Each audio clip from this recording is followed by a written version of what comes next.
Vijayawada cinema రాజధాని కనుక కృష్ణా జిల్లా నుంచే ఎక్కువ సంఖ్యలో నటీనటులు, సాంకేతిక నిపుణులు తెలుగు చిత్ర పరిశ్రమలోకి ప్రవేశించి మంచి పేరు తెచ్చుకున్న మాట వాస్తవం. అయితే మిగిలిన ప్రాంతాల నుంచి కొందరు నటీనటులు, సాంకేతిక నిపుణులు సినిమాల్లోకి వచ్చి తమ ప్రతిభను చాటుకున్నారు. అయితే తొలి రోజుల్లో తెలంగాణ ప్రాంతం నుంచి వచ్చిన నటీనటుల్ని, సాంకేతిక నిపుణులను వేళ్ల మీద లెక్కించవచ్చు.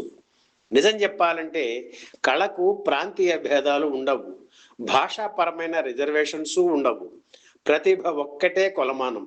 దాంతోపాటు అదృష్టం తోడైతే ఇహ తిరుగు ఉండదు.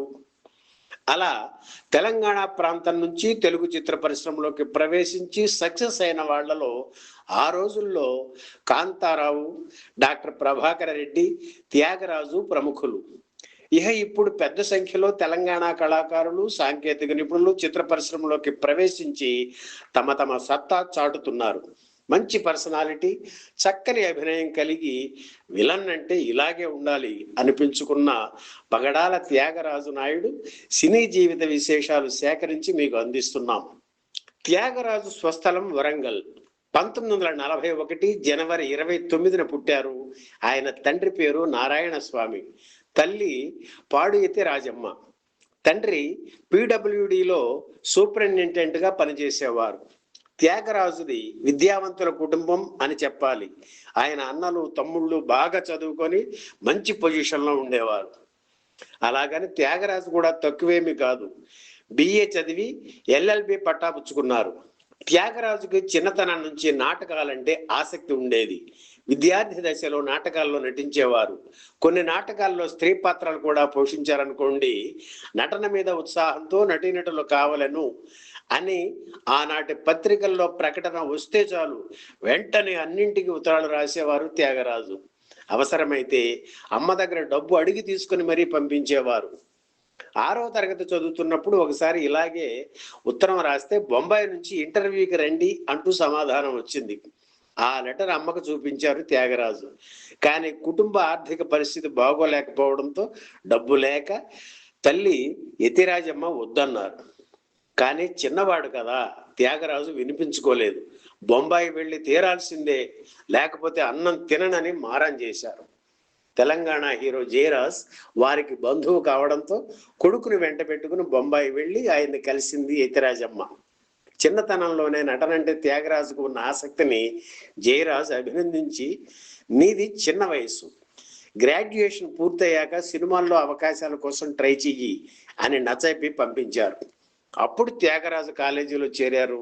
చదువుతూనే కాకతీయ నాటక సమితి పేరుతో నాటక సమాజం ఏర్పాటు చేసి నాటకాలు ప్రదర్శించేవారు. మనిషి మంచి పొడగరి, చక్కని ముఖవర్చస్సు ఉండడంతో సినిమాల్లో ప్రయత్నించమని మిత్రులు సలహా ఇచ్చారు. అవకాశం ఎటు నుంచి ఎప్పుడు ఎలా వస్తుందో ఊహించడం కష్టం. 1964లో త్యాగరాజు ఎంఏ చదువుతుండగా ఒకసారి తల్లి యతిరాజమ్మను సింగపూర్లో ఉన్న తన అక్కగారి దగ్గరకు పంపించడానికి మద్రాసు వచ్చారు త్యాగరాజు. సంగీత దర్శకుడు తాతినేని చలపతిరావు మేనల్లుడు కృష్ణారావు త్యాగరాజుకి మిత్రుడే. ఆయన ద్వారా తాతినేని చలపతిరావుని కలిశారు త్యాగరాజు. ఆ సమయంలో చలపతిరావు ఎన్టీఆర్ హీరోగా మంచి మనిషి చిత్రం నిర్మించే సన్నాహాల్లో ఉన్నారు. ఈ కుర్రాడెవరో ఆర్ నాగేశ్వరరావు పోలికలతో ఉన్నాడు చూడండి అని దర్శకుడు ప్రత్యేగాత్మకు పరిచయం చేశారు. కొత్త వాళ్ళను పరిచయం చేయడానికి ఆసక్తి చూపించే ఆయన త్యాగరాజుకు విలన్ గా అవకాశం ఇచ్చారు. త్యాగరాజు ఎన్టీఆర్ అభిమాని. ఆయనతో కలిసి నటించే అవకాశం తొలి సినిమాతోనే రావడంతో పొంగిపోయారు త్యాగరాజు. మంచి మనిషి చిత్రంలో దొంగల ముఠా నాయకుడిగా నటించిన త్యాగరాజు ఆ సినిమా విడుదలయ్యాక చాలా మంది సినీ ప్రముఖుల దృష్టిలో పడ్డారు. ఆయన నటించిన 2వ సినిమా పల్నాటి యుద్ధం. ఇందులోనూ ఎన్టీఆర్ హీరో. ఆ చిత్రంలో వీరభద్రుడి వేషం ధరించారు త్యాగరాజు. ఇందులో గుండు చేయించుకుని నటించాలని దర్శకుడు గుత్తా రామినేడు చెప్పారు. త్యాగరాజు క్రాఫ్ చాలా బాగుండేది, అందుకే విగ్గు పెట్టుకుని నటిస్తా సార్ అని దర్శకుడిని రిక్వెస్ట్ చేశారు త్యాగరాజు. కానీ రామినేడు ఒప్పుకోలేదు. ఎన్నాళ్ళండి, 3 నెలల్లో మీ వేషం పూర్తవుతుంది, ఆ తర్వాత జుట్టు పెంచుకుందరు కానీ అని చెప్పి ఆయన ఒప్పించారు రామినేడు. అయితే 3 నెలల్లో అయిపోతుందని అనుకున్న ఆ వేషం షూటింగ్ బాగా ఆలస్యం కావడంతో 14 నెలలకు కానీ పూర్తి కాలేదు. అన్ని రోజులు త్యాగరాజు గుండుతోనే ఉండాల్సి వచ్చింది.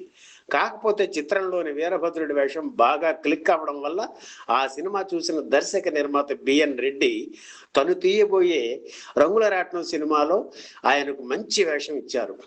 త్యాగరాజు నట జీవితాన్ని మలుపు తిప్పిన చిత్రం రంగుల రాట్నం. ఆ సినిమాలో ఆయన మీద చిత్రీకరించిన నడిరేయి ఏ జాములో అంటూ చిత్రీకరించిన పాట ఇప్పటికీ వినిపిస్తుంటుంది. అలాగే పాప కోసం చిత్రంలో కూడా త్యాగరాజుకి మంచి వేషం దొరికింది.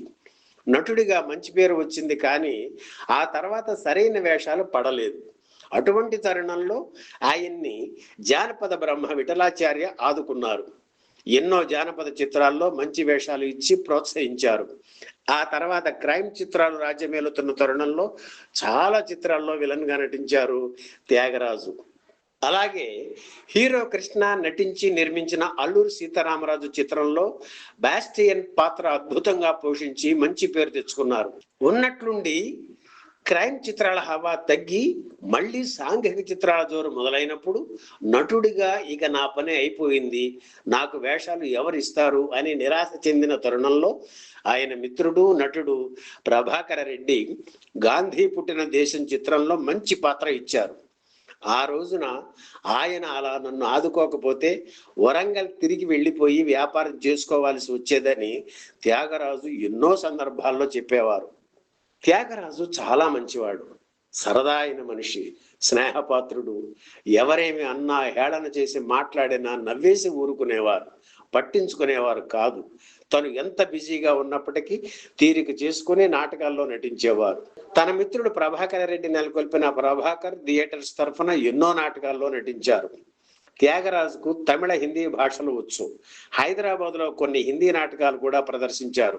విలన్ వేషాలు ఎక్కువగా వేసిన త్యాగరాజు వ్యక్తిగతంగా చాలా మంచి మనిషి, సాత్వికమైన పాత్రలు ఆయన పోషించారు.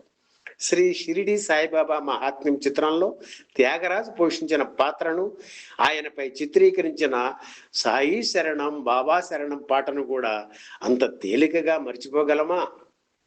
కష్టాల్లో ఉన్న చిన్న చిన్న ఆర్టిస్టులను ఎన్నోసార్లు ఆదుకునేవారు త్యాగరాజు.